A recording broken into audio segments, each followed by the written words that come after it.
Hindi English में लोग कहते हैं आई लव यू, हिंदी में कहते हैं हम तुमसे प्यार करते हैं, लेकिन भोजपुरी में क्या कहल जाए सुनावा तनी कि हम तहरा जा तू हो हमारा, हम तोहर राजा तू हो हमारा,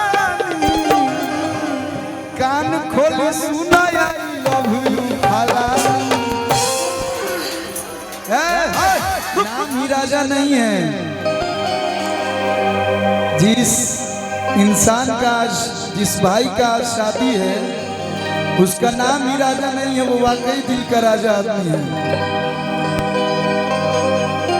राजा भाई के शादी में हमने सब भाई जो उपस्थित बनी जा, तो सबसे पहले तो बहुत बहुत बधाई राजा भाई के। एक बार हम चाहते कि आप लोग जोरदार ताली बजा के राजा भाई के आशीर्वाद दिलो। आज रउआ लोग के प्यार ही बा, रउआ लोग के आशीर्वाद ही बा, पूरा इंडस्ट्री के लोग के दिल से मानेला प्यार करेला, ओकरा में सबसे पहले नाम अंकुश राजा के ही आवेला। मुंह देखौल बात ना हो, और बहुत बहुत बहुत माफी चाहते हैं 6 तारीख के हम ना पहने। हाँ लेकिन आज हम 8 बजे से आके गांव के बहरी खड़ा बनी। आता ना तो हम लोग जाम लगा देते लोग कि अपना आदमी क्या 2 घंटा लगता। इतिहास हो गई भाई तन नजरिया जानी ला दोरामा, दुल्हा दुल्हन के नजरिया जानी ला दोरामा,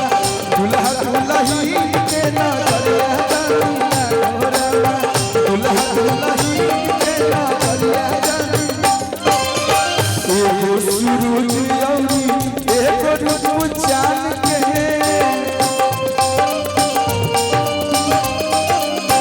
जोड़िया लगेला जैसे सीता औरी राम के।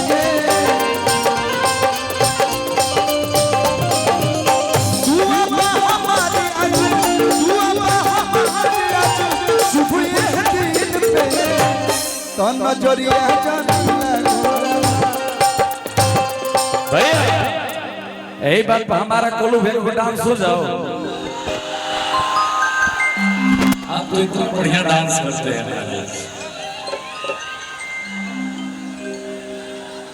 आज भाई के ब्याह में डांस का कौन का करी हो, दुआरे पर याद में तू ही रोकल हालत आज मावत नहीं डांस करे खातिर। तन नजरिया जानी ला गोरामा, दुल्हा दुल्हन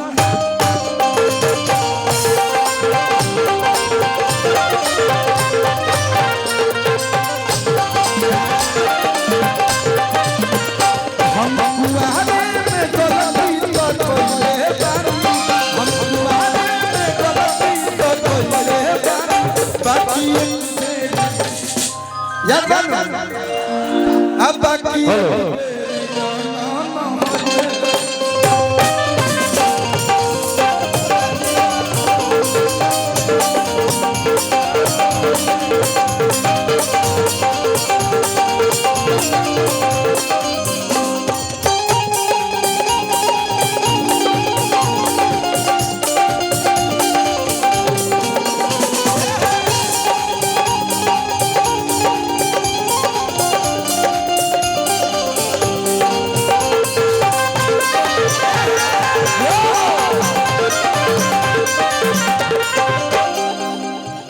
देखिए हमने के पहले बड़ भाई है,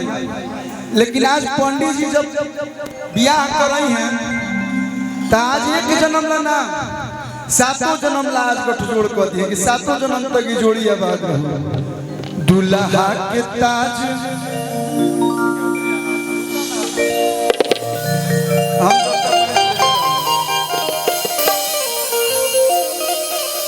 दुल्हा के ताज दुल्हीन के सुहाग हो, आता 7 जन्म जोड़ी रहे आबाद हो।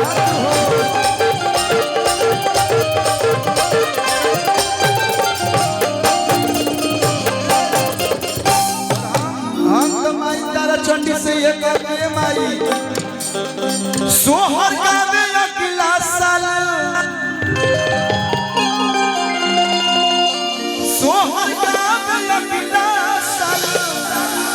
कलुआ याद फेर से काहे कि ई कुल में देरी ना कइल जाला कैसे कि नहुआ में पापा बनी जइहा आहो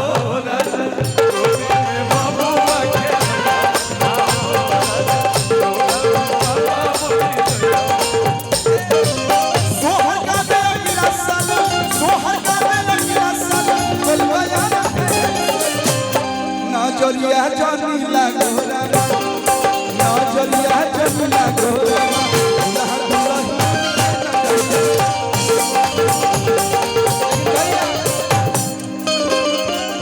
हम ताज खाली कहीं नहीं गाई डबल बजेगा कि रात भर डीजे बजावा सरे लाल लाल नमरी उड़ावा सरे भले बिहार में दारू बंद बा लेकिन पानी बानू पानी के फिल करके पिए के बा जे जवन पी वो सब आजादी है और कहे के बा आज राजा भाई की शादी है आज राजा भाई की शादी है